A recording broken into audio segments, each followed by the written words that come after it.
mine on purpose. Why did you break your AirPods on purpose? They emit too many rays that I don't want. Dude, Wired's good. Wired's best. yeah, wired when you're doing something like this, but I go and live my life with, like some AirPods in my ears. But let's get into today's show. We'll be talking about Kemba Walker is to be waived by Monday the latest. Let's talk about destinations where he could land. The Golden State Warriors have a lot of news. We'll talk about some of the roster cuts around the NBA, and then we'll follow that up by going around the NBA rumor mill and seeing what is going around with the league. But let's start off with the most obvious. Our man, Kemba Walker, is now a free agent. I don't know how you feel about that. I think we're both fans of Cardiac Kemba, and that it's a bit of a shame that how Kemba's career has played out for a guy that I honestly thought his game would age a bit more gracefully. And let me hear your thoughts. I saw some Toronto. I thought, LA, either the Clippers or the Lakers, a Reggie Jackson, John Wall, Kemba would be nice, or Kemba, Schroeder, Pat Bev, Russell, or Washington with Monte Morris, or even go to Portland because they don't really have a backup. I just think all places to think of. I want to hear your thoughts. What do you think of this? Yeah, all those work for me. Wasn't the issue that no one wanted him though?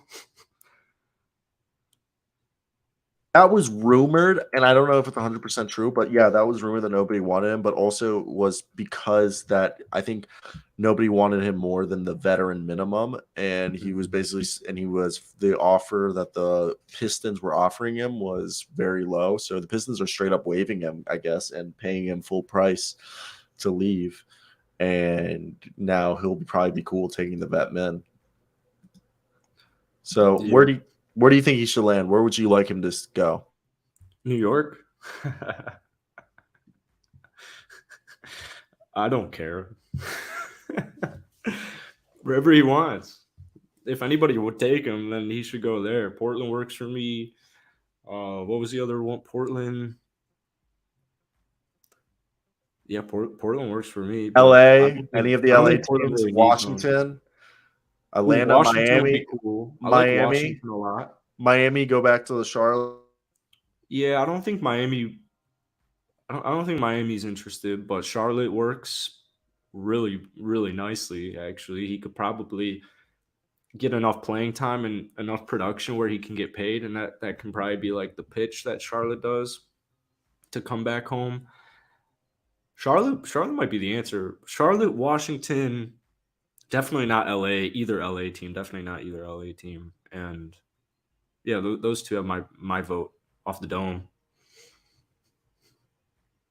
So for me right here, I think Miami would be really cool. Gabe Vincent. I said this. I think Kemba Walker should go to a team where he's not the primary backup point guard. The only place I would say if he was the primary backup point guard would be like Washington or Portland, because he would be with Bradley Beal, Monte Morris, and Will Barton there, while in Portland it's Anthony Simons and Damian Lillard in front of him. But I think the best place is for him to go somewhere and be part of a committee playing 15, 20 minutes a night. And he goes into a situation in Miami where Kyle Lowry and Gabe Vincent split time with him. LA, like I previously mentioned, Schroeder, you got yourself Pat Bev and Russell Westbrook there. Then you also have Kendrick Nunn, then Reggie Jackson and John Wall over in the other LA team.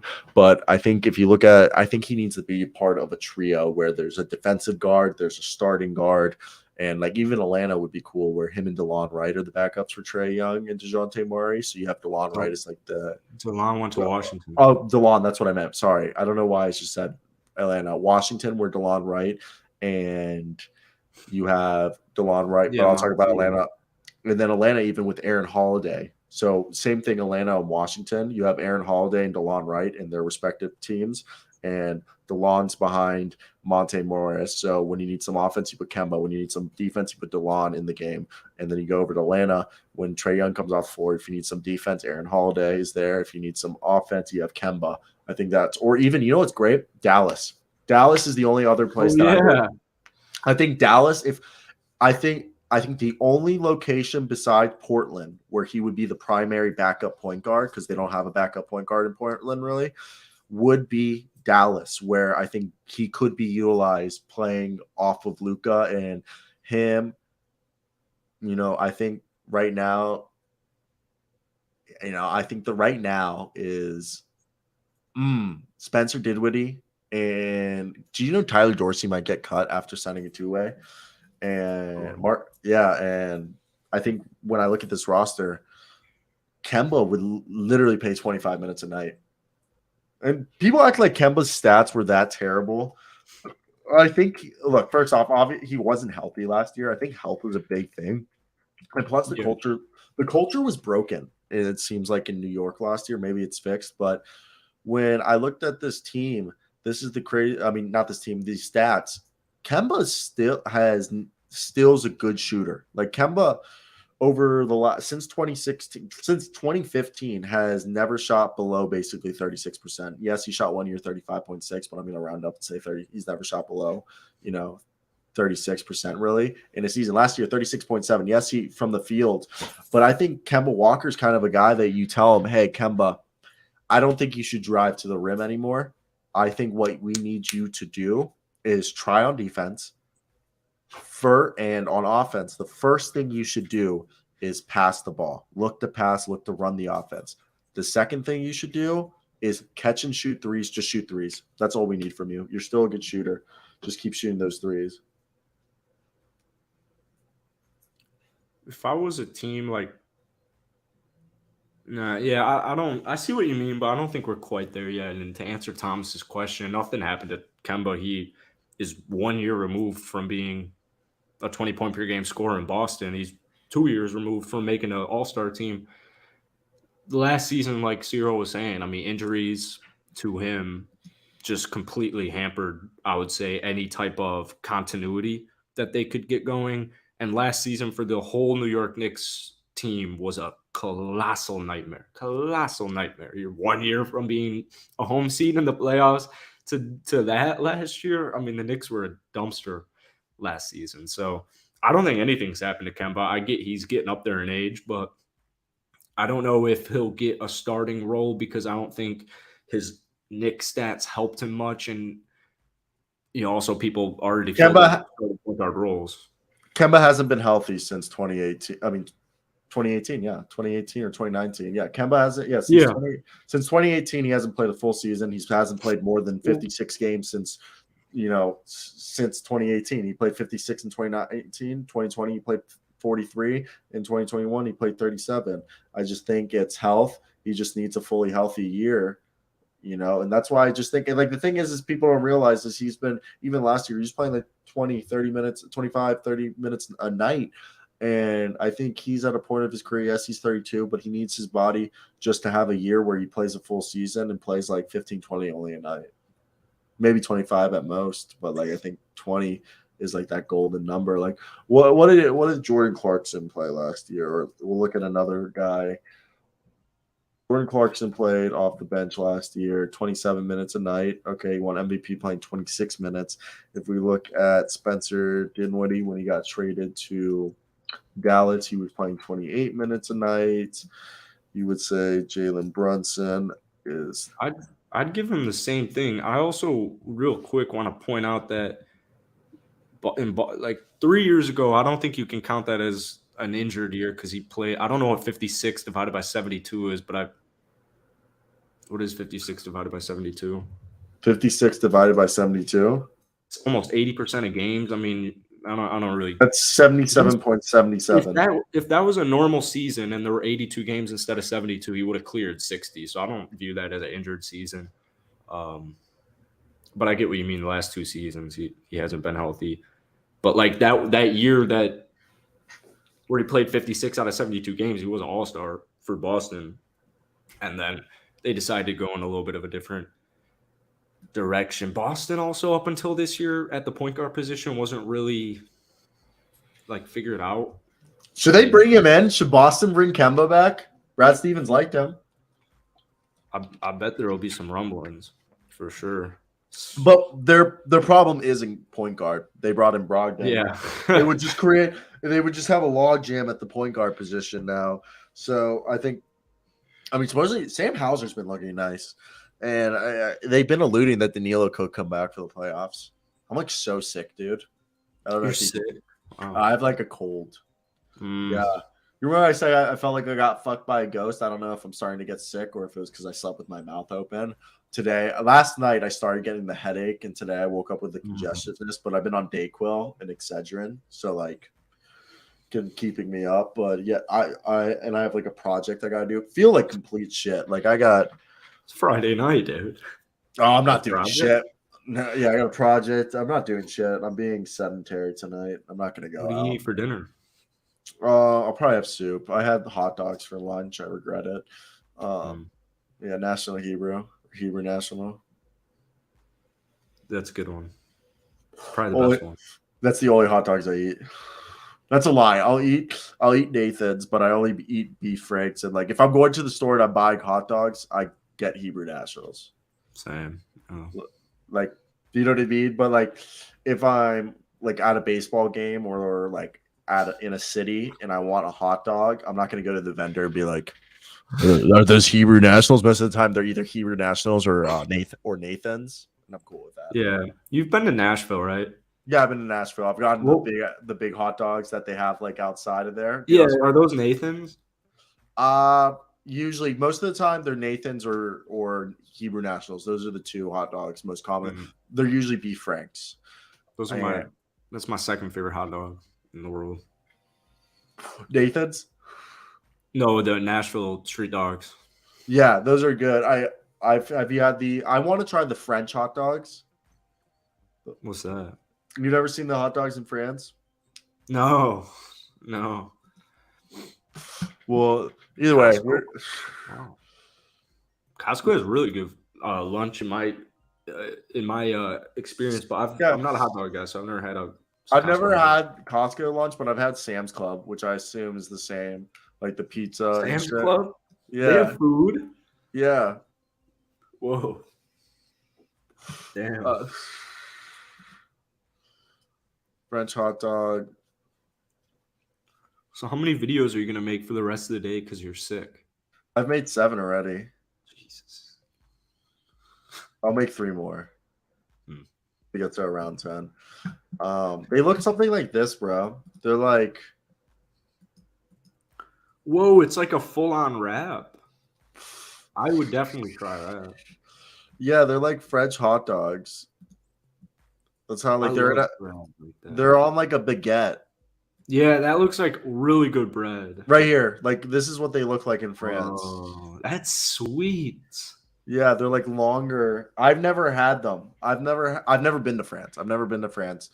And my girlfriend doesn't like hot dogs. She's been to France, but she said her mom had one. They look good. Yeah, here the French. Good. Oh, Cleveland hot dog. A China hot dog. Georgia. What? First off, Georgia hot dog? First off, this Argentine hot dog is wrong. They're called shorty pan, and that's not how they look like, the Argentine hot dog. So I want to say this is wrong. The way in Argentina you do it, it's called shorty pan, and you slice a chorizo in half, and you flay it out like butterflied over a piece of baguette. That sounds good. Yeah, you can put a little chimichurri on top. I had some chorizo last night. Chorizo slept on. Yeah, so good. But yeah, so right here, French long hot dog in a baguette covered in shredded Gruyere, then broiled. So it's like cheese and a hot dog.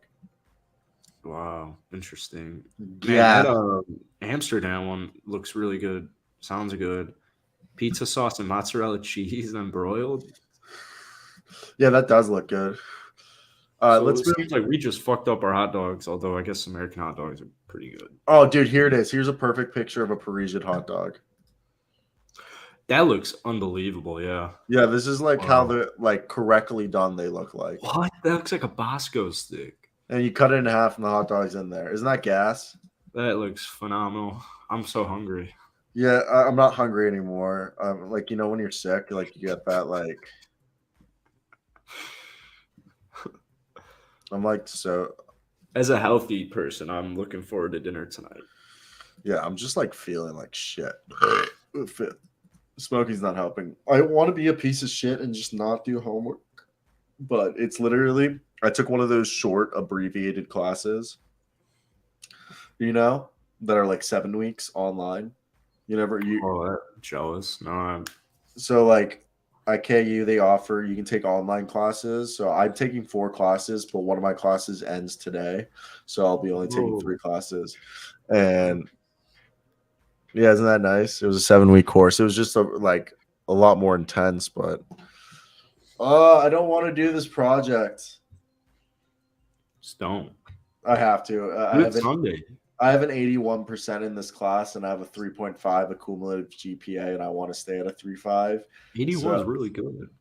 Yeah, but it's 100 points, so if I don't do it, my grade will fall to a C. And I don't not do it. Just do it Sunday. It's due tonight. You should have done that a while ago then. Even yesterday would have worked. I felt better yesterday too. I'll just have to pop some speed. That'll be good. Whoa. Adderall. That's why shortage in America right now. I have a prescription, so there's no shortage for me, baby. I think it's like all I'm like Chris Berman over here. A little bit of 30 milligrams of Adderall never hurt nobody. Is that such a great line? A little 8% of codeine never hurt nobody. Yeah, so would that do much to you? I mean, you'd be feeling good. You've never drank purple drink? I drink it like twice a year. No, never. I get every for my wisdom teeth. Every winter, I get a bad bout of bronchitis because as a child I almost died from pneumonia, and then like I started smoking cigarettes at 12 and by 17 was smoking a pack a day until I fully quit, and I get a really bad bout of bronchitis usually in like December, January. So I go to the doctor once a year and they give me like usually over a 2-3 week span 2 bottles because I go through the first bottle and then I say it didn't help, so they give me a second one and then I chill. And I usually drink the bottles over like a month span. I don't regularly drink it. Like I'll because I usually, if I do it, I do it with my girlfriend or a friend, and I take the prescribed amount, which is like 1 fluid ounce. Sometimes I'll take 2 fluid ounces. I'll pour it there, grab some Sprite, some Jolly Ranchers, and just watch a movie or watch a couple NBA games, make some YouTube videos, smoke a blunt or two. Yeah. But like, it's not like I'm over here getting fucked up. Like rappers put like 4 to 6 fluid ounces in there. Like they're getting like fucked up. I'm just pouring, like, you know what I mean? Like it tastes good. You mix it up with some Sprite. You drink there. You like, I'm not getting fucked up. I mean, I can drive. I'll drive. You know. Well, actually. But like, I'm not like getting dumb fucked up. But sometimes I'll be watching The Bachelor and I'll drink it and I'll just pass out. Because like, if you drink it, because like also I'll make it and I'll drink it over like a 3-4 hour span. You never slurped? No. One time somebody left it at our party. It was heavy. It was heavy syrup. It was way too heavy syrup. Yeah, scissor. You never sipped on scissor? It looked like disgusting too. This was probably a time in my life where I would have like been more open to it, and it looked disgusting. Yeah, Thomas Perry. Jolly Ranchers, vaping, smoking weed, Sprite, 8% codeine, and I watch The Bachelor. Sometimes I watch a Love Island. Ooh, I love a good Love Island. Good Love Island, whatever. Yeah. Or I just watch one of my favorite syndicated shows. I have a girlfriend, so I want, my free time, I watch shit that she likes to watch. Like we just started Lucifer. I watched through Monk. I'm gonna watch Psych next. Wait, is Monk the thing that I sent you about? Like, oh, it's really good after the first season. The first season's really slow. Actually, the whole show is kind of slow. No. Wait, yeah, maybe. I don't know. That might have been Monk. I love Monk, but no. You said you were gonna watch Psych? That's my next show. Hey, have you ever seen Psych? Yeah, I've seen Psych. Oh, damn. I love that show in high school. Okay, if you like Psych, you'll like Monk just as much. No, I heard I'm going to base my whole opinion on Monk on that one tweet that I sent you on Monk being slow, and actually the whole season sucks. No, actually the whole show sucks. No, that's not Monk. You should totally watch it. That wasn't a show. That wasn't Monk. That was a different show. I don't know. We'll get the fact checker out here. We will. Okay. I don't know. Let's get right into this. So there has been some news. So basically, Oh yeah. Draymond Green has been an absolute asshole about the news that. All right, so it's kind of funny. Okay, so Draymond Green's looking forward to coming back to the Warriors, but the Warriors are in this weird situation. So Jordan Poole, because of the deal, so originally Jordan Poole was going to get Anthony Simons money, like 4 years, $100 million, but then Tyler Hero getting paid, kind of the Golden State Warriors were like, well, shit. Now we have to pay Jordan Poole at least the same amount of money as Tyler Hero because those two players are allegedly, at the very least, for some reason, tied to the hip with each other's values. And Draymond Green, we've heard the rumbles that he might go to LA, but somebody's saying that's a smokescreen as a negotiation tactic. But then Draymond Green said, you better be damn sure that you're willing to handle all the effects of a lingering contract that it can have on a team. And we found out the baseline for a Warriors extension for Jordan Poole's 4 years, $120 million. And if he does hit free agency, the Orlando Magic and the San Antonio Spurs will offer him max contracts. Then James Wiseman was named most likely to improve by an NBA GM. Klay Thompson's in a wait and see. He might actually be dealt. And Wiggins is not a priority to re-sign, but if he's willing to take a deal that's in the 20s, like 25, 24, 27, $28 million, under $30 million a year, they'll keep him. So that's a lot of news to unpack. We'll go. I don't know which you would rather start: Draymond Green, Jordan Poole, James Wiseman, Klay Thompson / Andrew Wiggins. I gotta say, I love it all. I think Jordan Poole needs to get paid. Whatever you got to do. If I'm Golden State, pay the damn dude. Pay him what you got to pay. Okay, check. What was next? Dre. What was the word about Dre? So Dre, they basically told him they're not extending him right now. Like they're not talking extension. It seems like he's going to play out his deal, either opt in or opt out. It's in his best interest to Okay. opt in because he'll get more money that way. But Yeah. yeah, it's seeming like Dre, and then they're saying that the whole LA Lakers stuff is smokescreen as a negotiation tactic to get more money from the Warriors. And then we got the James Wiseman breakout candidate. And we also have the Andrew Wiggins, Klay Thompson, wait and see approach.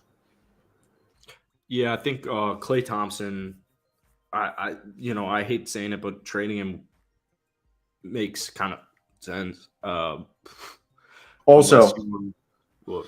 before you continue, all of this comes down to because they're going to be repeat tax offenders next year. For every $1 million, $1 million is the equivalent to $8 to $9 million of a fine. So every dollar they're like more that they have on their cap is $8 to $9 million. In reality, they're being fined. I think that's fine. I don't know why they're all worried about this luxury tax, but Because they can't keep everyone and be under $400 million, and they said they will not pay more than, I think, is it, yeah, more than 350, and right now they're at like 387 or some shit like that. then make some moves and stop bitching about it. I don't. That's not my problem.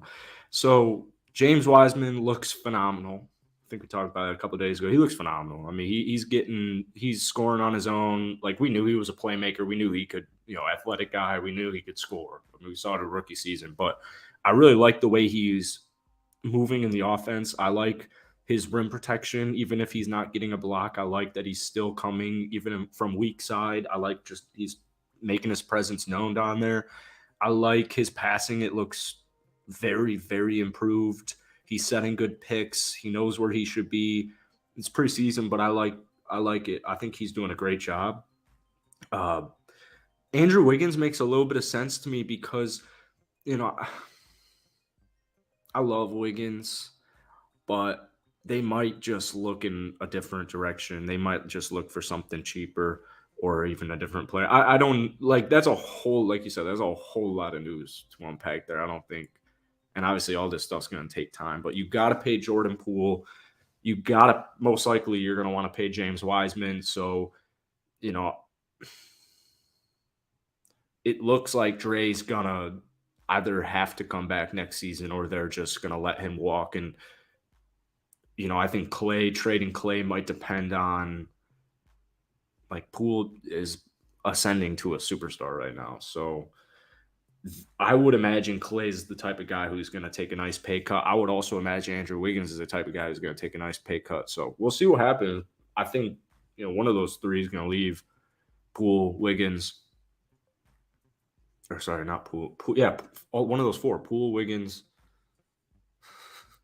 Clay, or Trey. There's just so much going on with this team right now. Oh my goodness. I think Andrew Wiggins and Jordan Poole should be kept. Klay Thompson and Draymond are not that they're replaceable, but they have the players to replace them. Keep Draymond. Draymond I think is the hardest to replace. Klay Thompson, not that he's also hard to replace, but you got Moses Moody, Pat Baldwin, Ryan Rollins, and Jonathan Kuminga all there. And that he also would help with the loss of Draymond. But Andrew Wiggins, he's still young. He's in his prime. He would just help with their defense and extend their window for a lot longer. And I think he's a player that would allow for Kuminga, Moses Moody not to be thrusted quickly into the starting lineup. And I think Klay Thompson's another guy who'd be willing to take a discount to stay longer. But I just see Draymond as being the guy that leaves. And it's not because it comes down to this team. Their problem is, I think, with James Wiseman, Jonathan Kuminga being probably the future front court, with Pat Baldwin and Kevon Looney kind of being the rotation right there. I think when you look at this team, it's about keeping the defensive culture, and Draymond Green is that defensive culture. But if you feel like Andrew Wiggins can continue that defensive culture, having Draymond leave, Andrew Wiggins, and in theory, with the other guys in the locker room, Kevon Looney and Steph Curry, who've taken, leadership roles a lot more than in the past, this could lead that you have faith that, okay, Wiggins can become the defensive heartbeat of this team that instills it. And if Iggy feels like that can be something, then they might be motivated to, move on. Mm-hmm. So, yeah, I think Klay, I wouldn't be surprised if they rework his deal and they're like, okay, you're getting paid $82 million, I believe it's over the next 2 years, this season, next season, or something like this, or like the next 2 seasons. I don't specifically know his contract off the top of my head, but if I really cared to pull it up, it's going to be right here. Like, pull it up. Klay. He's making 40.6 this year and 43.2 next year. Maybe they talk to him. They're like, hey, we'll give you that 43 million, but can we split it up that next year we pay you 20, then the following year 23, and then in 2025 we pay you 40 again, because the salary cap will be jumping there. And then that way he kind of gets himself like a 2-year extension, but it's really just they add on 1 year and then break up his next contract. I don't know if he even can do that, but something like that, do some salary cap gymnastics. No? Yes? Oh, yeah, I don't know. Bob Myers will get creative and he'll do what he has to do. I have no worry. You got to make sure that you keep players that fit your culture. And Jordan Poole looks great. Wiggins is great. But I think Poole is going to he's going to less complicate a lot of things here, because he started breaking out last year and he'll break out even more this year, and he'll be like, we'll be just fine. No, I agree. All right, so let's move over to another. So we're going to go through some roster moves. So I know this might not – we'll do this. This will be a little quick segment. We'll talk about some moves that each team has made roster-wise. There's a few teams that have made some moves. I just want to hear your opinion. This will be a quick little segment just to fill up some time. So the Miami Heat have gotten their roster into regular season compliance by waiving 4 players. Those 4 players are Jamari Boyer of San Francisco. Sadly, Marcus Garrett, because he broke his wrist again, or he suffered a wrist injury. Michael Mulder and Orlando Robinson. As you guys know, I just previously mentioned, Marcus Garrett was actually signed to a 2-way contract, but that deal ended due to the fact that Garrett got injured, and training camp standout Drew Smith was signed to a 2-way. Boyer, Mulder, Robinson, and even Garrett are all expected to play for the Sioux Falls Skyforce, the Miami G League affiliate this season. The Miami Heat actually have 1 spot left on their 15-man standard roster, which Garrett could come back once healthy. or any of those players that were previously mentioned. But given that how close they are to the luxury tax line, it's most likely that Miami will leave that spot open for the beginning of this season. I don't know if you're upset about any of these players, but Drew Smith and Jamal Cain are the two-way guys for the Miami Heat. I was a big fan of Orlando Robinson, Marcus Garrett, obviously Garrett being from the University of Kansas, and Orlando Robinson from Fresno State, a little bit of an old school big man, but he showed the ability to stretch the floor. I'm sorry, Thoughts? Mr. Kansas. I don't like. Yeah, it sucks for Marcus Garrett, but I'm not as passionate about that as you are. I mean, I like Kane a lot. I liked Orlando a lot too. I mean, he was pretty sweet in summer league. I remember watching him in summer league. But Michael Mulder's cool. I mean, these are cool players, but it's not like they're done. It just kind of sucks, I guess, that they're on Miami because they're intriguing players.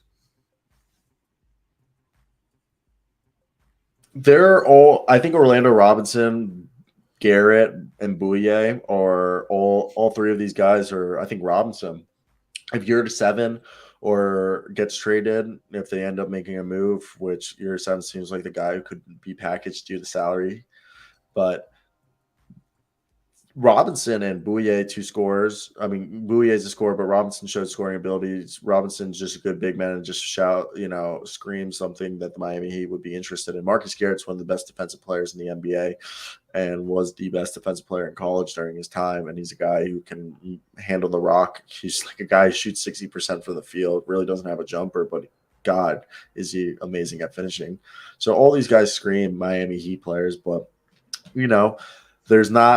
there's only 15 roster spots, technically 17, including two ways. Now let's move on to another team that made some moves. And right here, we'll do Clippers real quick. So the Clippers, Norman Powell went fucking off the other night, bro. But Xavier Moon, who's been on the roster for a few years. So Moses Brown looking like he's made the roster. So the Clippers are waiving Nate Darling, Malik Fitz, and Xavier Moon. The Los Angeles Clippers roster is now down to regular season compliance. The Clippers still have Moses Brown on a training camp contract. It's likely that Moses Brown has made the roster out of preseason as LA's only true backup center behind Ivek Zubac. It's unclear if Moses Brown's deal will be converted to a 2-way contract or if his training camp deal will be converted to converted to a standard non-guaranteed contract. God damn. I love it that the fact that this means that Moses Brown, we're going to change this to a picture of my man Moses Brown and make this a little shout out to Moses Brown, who I think we're both a little bit fans of Moses Brown and what he's been able to do in the NBA so far as a big man, and he's played for a series of teams, and it's just kind of funny to see how it's played out. What are your thoughts of Moses Brown being the backup center for the Los Angeles Clippers? And every backup center from the Clippers has seemed to do all right when they leave. That is true. Well, ever since Moses finished up that season or was it started or finished up that season? Finished with OKC, right? No. Oh, well, OKC a few years ago, but last year he finished with the Cavs after. No, yeah, I know. They didn't really play him though. I meant I think it was he finished the year with OKC a couple years ago, and he was just an integral piece of my championship fantasy basketball team. So I have so much love for Moses Brown. I think he's a great basketball player, but he hasn't really had the same opportunity since that last half season with Oklahoma. So, like you're saying, the track record with backup Clipper centers is pretty solid. So hopefully he was a 5-star recruit. Hell yeah. Ranked top. He's a dog. 7'2". He's a big boy. Yeah, and 7'2", and he's shown skills. Like, this is a guy who he played for UCLA. He played in the G League for the Texas Legends, the OKC Blue, and he's a guy that has always shown rim protection skills. UCLA 1.9 blocks with the Texas Legends the first time 1.3, with the Thunder 1.1, with OKC Blue 1.9. In 2 games with the Legends, he had like 7 blocks for an average of 3.5. And then with Cleveland, he was coming in. And in the NBA, he has shown to be a guy who his offensive game isn't more than just catching lobs, putbacks, and dunks. but that's all you need from a guy like this who's a willing rebounder, shot blocker, and his game is simple and it goes. And I like him. I think he's just a guy who's perfect to develop after Isaiah Hartenstein left, and Moses Brown might be the next guy to get a contract either from the Clippers or when he leaves. What's up, Joshua? You got anything else to say about our man Moses Brown? Yeah. All right, let's move back over here. We already talked about the Warriors moves they made, and let's talk about this one. Over here, we just found out that this one's a bit interesting due to the fact that the Grizzlies have waived the series of players. Oh my God, they signed EJ Onu. So, and they're probably going to waive him. So the Grizzlies waived Matthew Hurt, Sean McDermott, who's the son of the coach of Creighton. Then they signed Dakota Matthias, EJ Onu, who, dude, he led the NAIA. Goddamn, couldn't speak right there.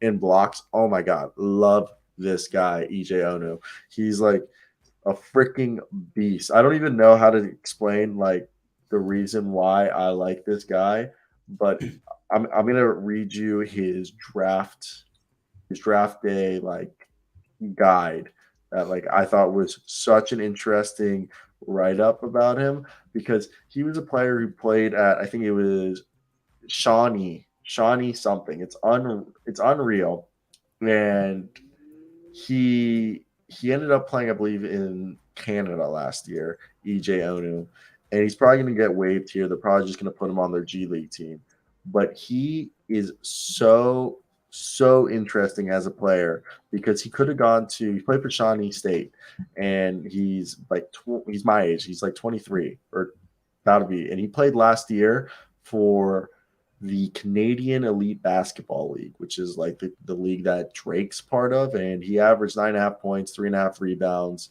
about 3.3 blocks a game. Okay.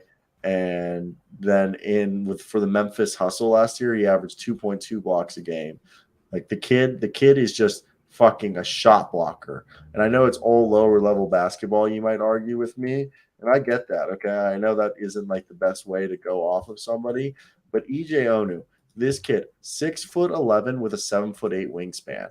And in his 2 years at Shawnee State, his first season, he averaged 5.7 blocks a game. In his second year, he averaged 4.6 blocks. Okay. Shot 57.3% from the field. In his second season, 40% from three. And basically, this guy, his wingspan's actually 7'8.5". It's almost 7'9".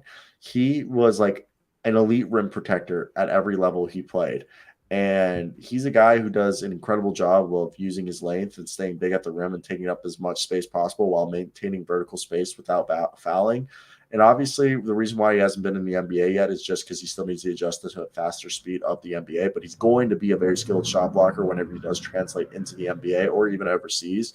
But on offense, he's really just kind of a pick and pop / dunker spot big whose skill set will translate to a pop and shoot away from the rim. Like he's got a good catch and shoot stroke, but and he could develop into a real pick and pop, guy, but he's not a great roller. He's not good at getting downhill. He's really just putbacks, dunks, and all this. So the reason why you haven't heard of him or anything, he played at NAIA, which is like the lowest level of basketball you can basically play. His assist to turnover ratio was 1-4. And he's just a very limited player. Like if you believe that EJ Onu, if he does develop into something, he probably needs a year or two, but he could be the next Chris Boucher. Wow. You don't like that? I don't know EJ on it, so I don't know. Big boy. Also, the fact that Romeo Weems still has a shot in the NBA is absurd. Paul boy. You don't like him? I don't know who it is. Went to DePaul. Yeah. Isn't that like, aren't you like a stone's throw away? I mean, DePaul's close, but like DePaul's our rival. And I don't watch our team play basketball unless we're in the tournament anyway. So, which is like every 5 years. well, actually, it's every year now, but Yeah, sure. You guys suck.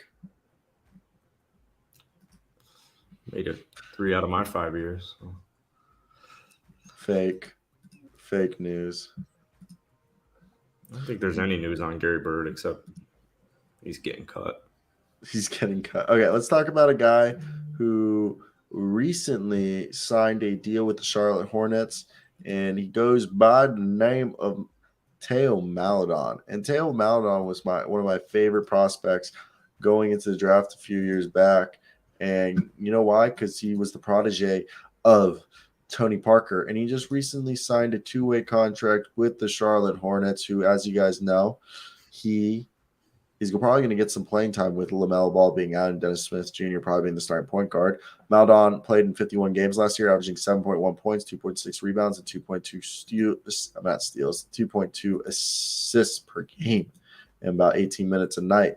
And he's definitely someone that I think is deserving of recognition. That, look, I think he was a guy that definitely was going to need, he was kind of like a Jeremy Grant, where he wasn't going to be a player that the first team that had him was going to reap the benefits or the rewards of him being their draft pick. Jeremy Grant wasn't the guy that he ended up becoming until he got to the Denver Nuggets, and the original team that I think who got him was the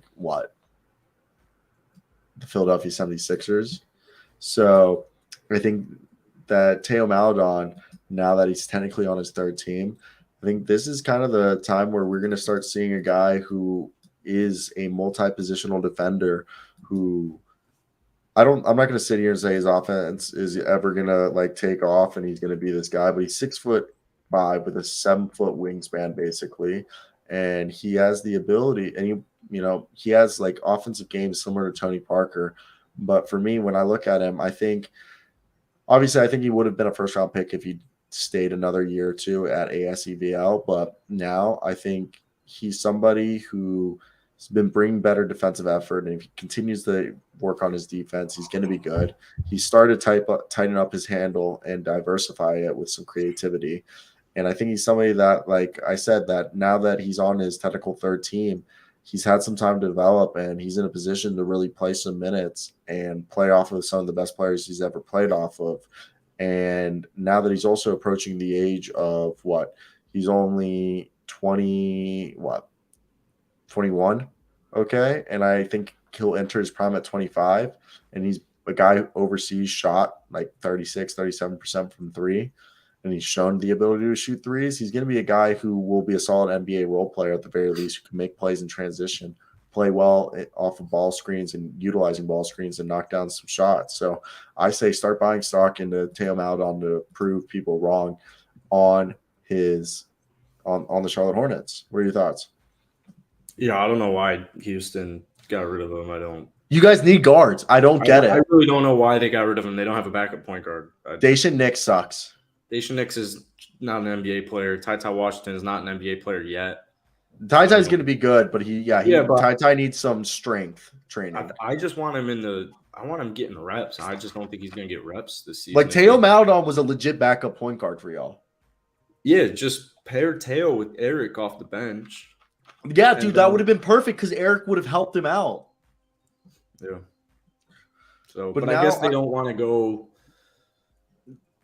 I guess if they just know Ty's going to be their long-term backup or potential guy, or potential starter, then why prolong it? I guess. I think the Hornets got them a steal because the Hornets, we don't know, LaMelo's at least missing the first 10 games at most, or at least, and Dennis Smith's their only point guard now on the roster unless they're going to run Rozier, which I doubt. So this would allow James Bouknight and Theo Maledon to come off the bench for Dennis Smith Jr. and Terry Rozier. Or even have Theo play with Terry. Or just play with Oubre. Theo's going to be playing with a team actually trying to win games. Plus, Steve Clifford's a very demanding coach. That's I hope that happens because I also wouldn't be surprised if we go live on Monday and it's like, oh, Theo Maledon's been waived by Charlotte and now he's with Philly or like just something random like that. No, I think they're legit. I think they kept them. Also, did LiAngelo get waived yet, or is LiAngelo making the roster? Oh, that's a good question. I'm not sure. He's not been waived yet. He has not been waived yet. Holy fuck. They have not waived it yet. They have not waived him. They're playing tonight. What if LiAngelo actually makes the roster? That would be awesome. But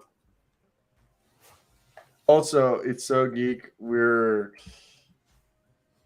Okay, so the trial's tomorrow or is it on Monday?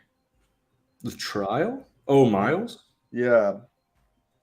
2 days before the start of the season.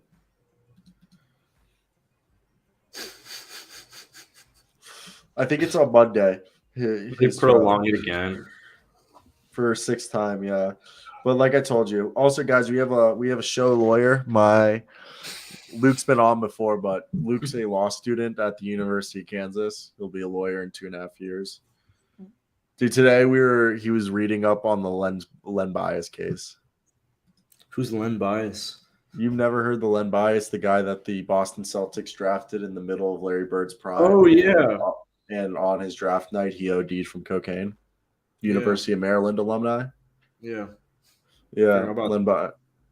Yeah, basically a James. Basically the Golden State Warriors if James Wiseman OD'd on cocaine when they drafted Jesus. him.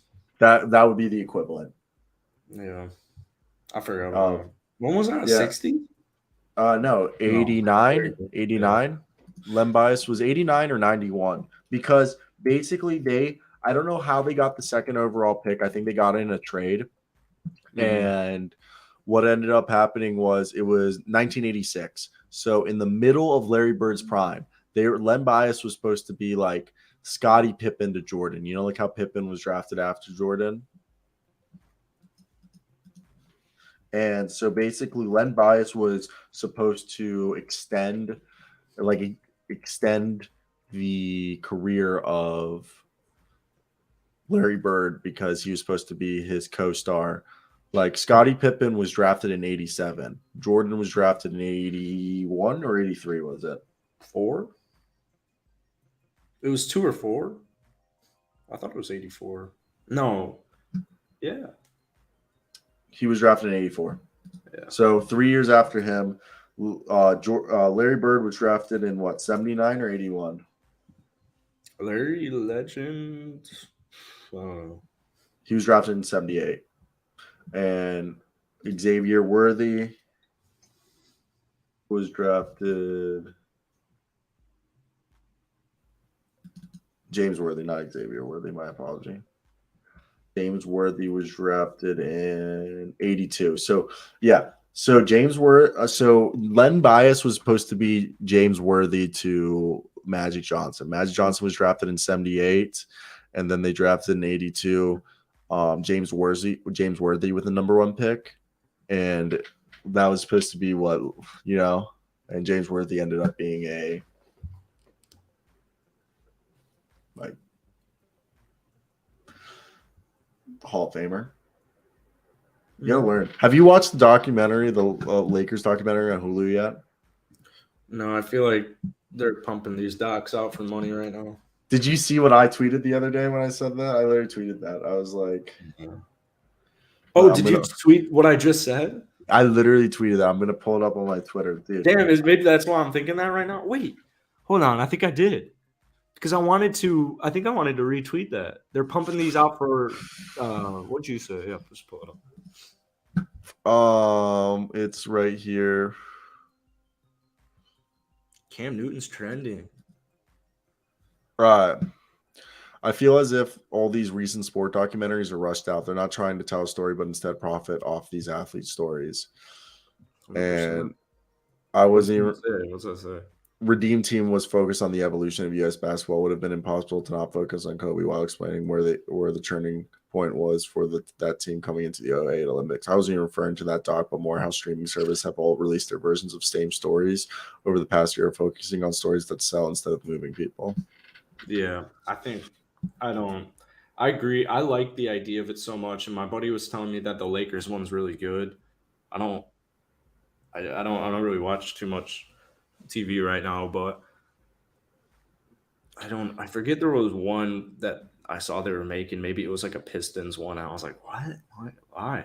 Who cares? I care about the Pistons, by the way. Whoa, are you? Damn.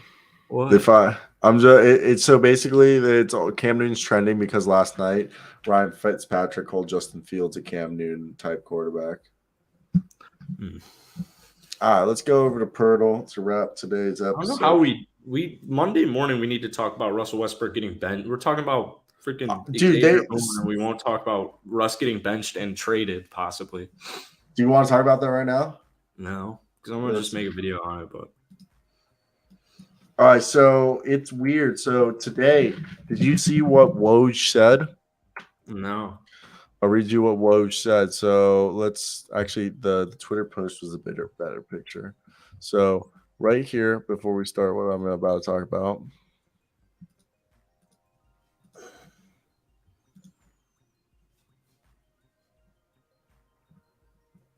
All right. So Woj said this. It basically he alluded to the fact that they're going, I guess Russell Westbrook, they've given up on Russell Westbrook. They tried through training camp to make it work, but this is what he said on Talking NBA. The Lakers at some point here will start engaging teams again on possible Russell Westbrook trades. Yeah. So, and that tonight they're going to have Russell Westbrook come off the bench. I think Darvin Ham, this is my assumption. Darvin Ham and Rob Pelinka, they tried. They tried all offseason. They got LeBron, they got Anthony Davis, and they got Pat Bev all on board to try to make it work with Russell Westbrook. Like they did everything. They did everything to get Russell Westbrook to buy in. And I think it's not working. I think they've gone over the last 2 months, what they get, or a month and a half, whatever, how long ago, I think it was the beginning of August. So last 2 months, they've done everything possible to get Russell Westbrook to buy in. And I think they just haven't seen enough. And they're just basically going like, hey, we're giving up. Like this isn't working. And we're gonna just go ahead and just move on. Okay. Because I think what Woj was saying with that quote that they're saying they're going to start engaging with teams again about a possible Russell Westbrook trade. Why would they start engaging in teams again if they were 100% convinced? Like if they were 100% convinced that Russell Westbrook was bought in, that it was going to work out, they wouldn't even think about doing a trade. But the fact that they have to start thinking about engaging in trades, it means that they are worried. They don't think Russell Westbrook is bought in, and they don't think he's the right guy to have in here for the culture. Thoughts? I don't know. His body language is pretty whack. I don't really get it. I think, you know, like what if Russ comes off the bench tonight and it just like works perfectly, and they just feast whoever they're playing. It just clicks. We thought Ben Simmons would shoot 3-pointers. Yeah, Ben Simmons drains. I mean, Andre Drummond's knocking double-digit threes. Yeah, usually what we don't expect happens, and what we hope happens never happens. So, I still think the Lakers can make it work with Russ, but when you look at the roster, maybe they need that depth. So, I don't like Russ's body language thus far in preseason for the most part. Let's put up the 3 trades right now. We have 4 scenarios right here. You stay with the current roster, Russell Westbrook either as a starter or coming off the bench. Second, the most common deal we've heard all offseason, Miles Turner and Buddy Hield. Maybe even TJ McConnell. Third deal, whatever the Utah Jazz will give you at this point. Probably Mike Conley and Malik Beasley. Probably Mike Conley, Malik Beasley, and Rudy Gay. That would probably be the deal that you would get from the Utah Jazz. And the third deal, Jakob Poeltl, Josh Richardson, Doug McDermott. So you look at those four scenarios. What are you doing? Keeping Russ, keeping Russ, Pacers trade, Jazz trade, or Spurs trade. You're Rob Pelinka right now from what you've seen Russell Westbrook.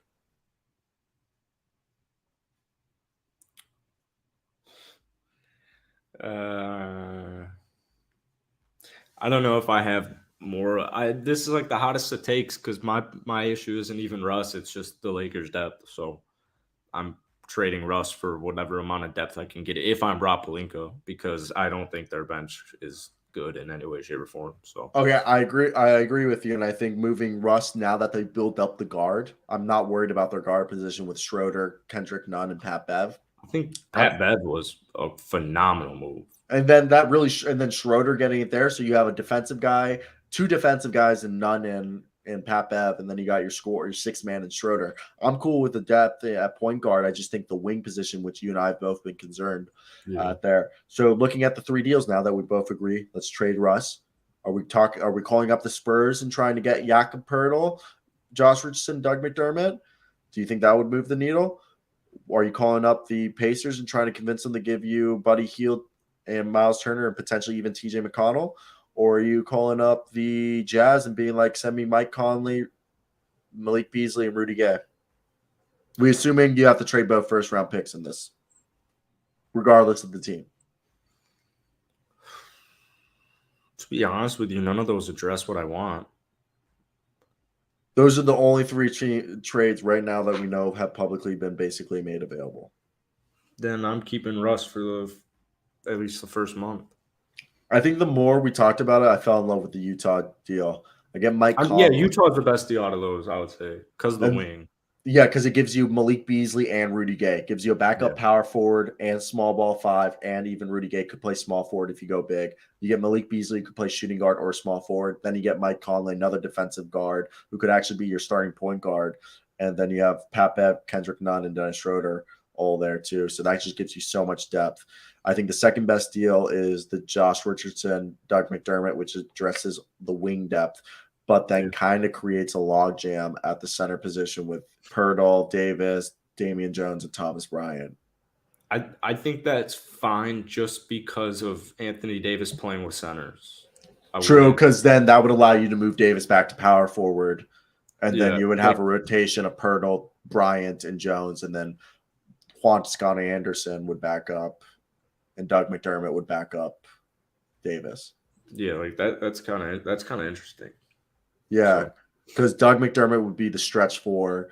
Juan Toscano would be like the glue guy for backup four. Like Juan Toscano would come in if they needed more defense when Anthony Davis would need a breather. But if Anthony Davis needed a breather and they wanted more shooting, they'd put Doug McDermott. And then Josh Richardson could play shooting guard, small forward, and even he's a decent passer. Yeah, and then also with the Pacers, I don't even necessarily need TJ McConnell. I'll take him especially if I'm giving up 2 first-round picks. That's what I'm saying. If I'm getting 2 first-round picks, I'll be like, I'm only doing 2 first-round picks if you throw me TJ McConnell. Yeah. So, yeah, same thing applies. Miles Turner and then Buddy Hield. You're getting a really solid. Yeah, I think what you desperately need, right? Like from watching these Laker games, it looks like they desperately need a reliable 3-point shooter. Pat Bev, I know Pat Bev can shoot that thing, but he's like so the Spurs trade might be the lowest value for the Lakers because Doug McDermott has multiple years left on his contract, and same thing with the Jazz. They would be getting players with multiple years on the contract. That's when the Pacers is most interesting because it's 2 expiring contracts. And then if you brought TJ, you're only paying him like $7 million for next year after the season, if you could coerce them. So I guess the Pacers is the most interesting because like Josh Richardson, Buddy Hield plays shooting guard and small forward. Then you have Miles Turner. Then if you got TJ, you get, a backup point guard as well. While I do like I think all 3 trades I'm not mad at because you can also trade the guys season end. But Anything else before we do the Pearl? No, but I'm definitely excited to watch this. I'm more excited to watch the Lakers live game than the Rockets live game. Yeah, I agree. All right. 7 and 10 o'clock. I love East Coast, baby. Oh my God! Thank God I'm not even looking. What the fuck? I thought you did. Chris Paul, I thought it was. He's a guard. He's younger than 37. He's taller than 6 foot. He's in the Eastern Conference. That looks like Isaiah Thomas, doesn't it? It does. It does. He's in the East, he said? Yeah. Younger than 37. I will go with... I'm going to go with Kyle Lowry.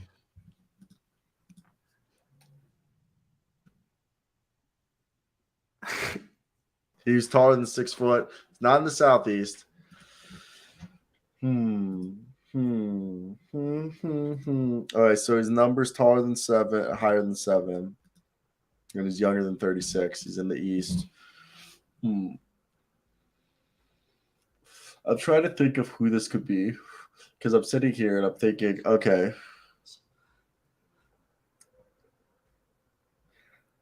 He's got a short. Huh? Is that Terry Rozier? Let's see. Southeast, but he's 6'1", so thank you for that one.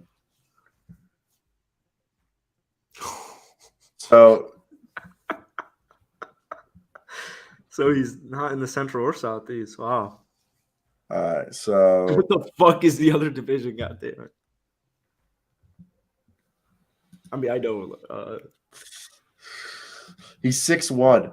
At least we're getting our 6'1" guys right. Okay. Who else is 6'1"? What's that goddamn conference he's in, dude? Is it Washington's? Like with the Knicks and stuff, or didn't we do the Heat? Did we guess a Heat? Oh, I guessed Heat. Yeah, so it's got to be an Atlantic or a – is it Northeast, the other division? Southeast, Central, Atlantic. This could be a West one. There's only 3 divisions. There's 4. What? There's 30 teams. There's 5 divisions. There's 5 teams in 3 divisions in each conference. Oh, you're right. Divisions. So it's Atlantic. It's an Atlantic team, which is Brooklyn, Washington, Philadelphia. Brooklyn, Washington, Philadelphia.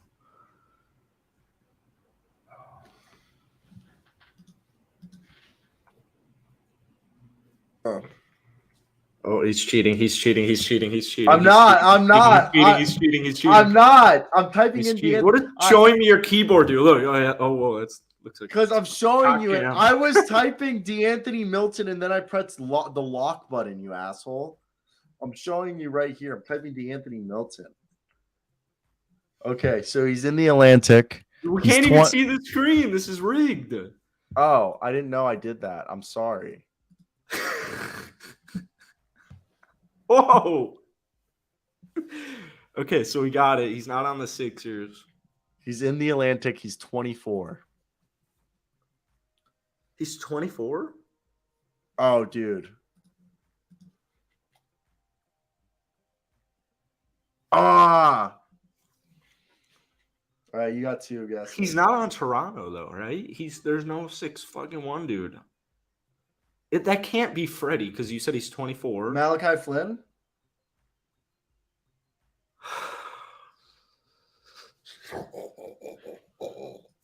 Is it Malachi Flynn higher than this? Yes. I get this last guess. I'm taking this last guess right here. It's all up to me. Okay, what's the last 2 teams? Sixers and no, it's not. So it's the Washington Wizards and the Wizards and the Nets. So do you think that's Monty Morris? No, Monty Morris is he 24? Is it Monte Morris? Well, wait, let's go to Brooklyn real quick. Who's the guards on Brooklyn? It's not Kyrie. Kyrie, Who's Cam Thomas is too young. Oh, okay. Is Chris Chioza? Chris Chioza's 5'11". Okay. Aldontis Williams is too young or too tall. Didn't you? Wait, you didn't guess Delon, right? You went Melton. DeLon Wright 6'4", 6'5". No, I know. I was just so it's Washington's in there. All right, wait. Let's look at the numbers. So he's lower than 22. And who did we say? Monty Morris? Do we know Monty's Washington number? I don't know it off the dome. I think it's Monty. Do you want me to guess Monty? No.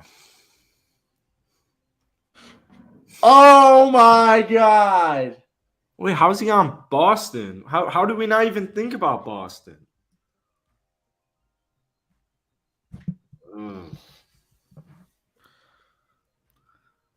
I want to just make sure if Monty Morris had everything. Wait, didn't we didn't guess a Boston team? Monty was 27. I thought, wow, that was our first fail. I'm checking these standings. Dude. Wait, did we go? Oh, we went Toronto. Dude, Washington's not even in the division. They're Southeast. Yeah. I think this proves that I don't cheat. Yeah. Maybe you were about to cheat. Oh my God, Thomas. Couldn't. He lost on purpose to deflect from all his cheating. Yeah, right. When we get the studio, you guys are going to see. I'm the GOAT. So, all right, week 1 is over, and we got Cyro at 3.5, and I'm at 0.5. You know what you have to do on Monday? What? Your power rankings. Yeah. Oh, let's go. Are we going to be doing weekly power rankings? I think it is going to be weekly power rankings. All right, we'll do weekly power rankings. Yeah. The Jackson Elstra power rankings will return. We actually have a meeting this weekend, I think, to see I think he's drawn out some logos. My favorite's when I have meetings that I'm unaware of. Well, he said he wanted to schedule something this week, and I kind of forgot to respond. So I was let me respond. Berkey, wanna meet Sunday? I'm so sick. I gotta do homework. You should go to Panera and get a soup and a grilled cheese. No, I have soup here. I'll bring it to you. I need to save some money. But I'll bring it to you. What'd you graduate with? You seem like you graduated cum laude. What? Cum lad? Yeah. What'd you graduate with? Like a 3.7? You think I graduated with a 3.7? What did you graduate? Yeah. What'd you graduate? 2.9. I graduated like 2.7. You cut a 2.7? Yeah. Yeah, I have like a 3.5. I think I have like a 3.5. Dork.